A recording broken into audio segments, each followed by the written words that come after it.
of account. Kita bahas chart of account. Setelah strukturnya kita tahu, strukturnya mau pakai apa. Nah, dengan struktur yang udah kita tahu pakai apa, berarti kita udah bisa menentukan chart of account-nya. Ya.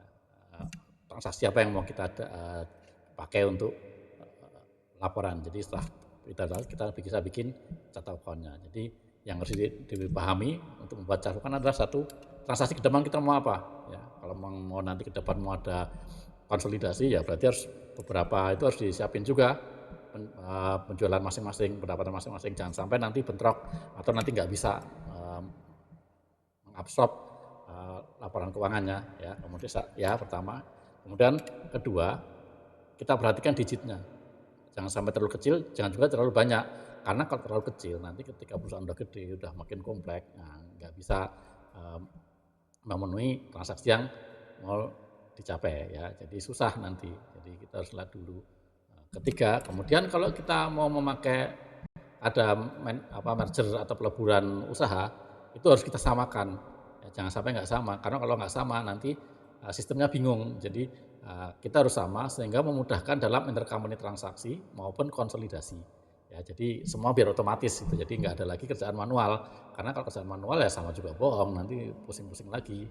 Kalau sampai ada yang selisih, nah nyari selisihnya juga susah kalau kita masih pakai manual, ya. Nah, kemudian yang terakhir itu kalau misalkan kita pakai konsolidasi, ya, grup usaha, anak tidak boleh membuat COA sendiri.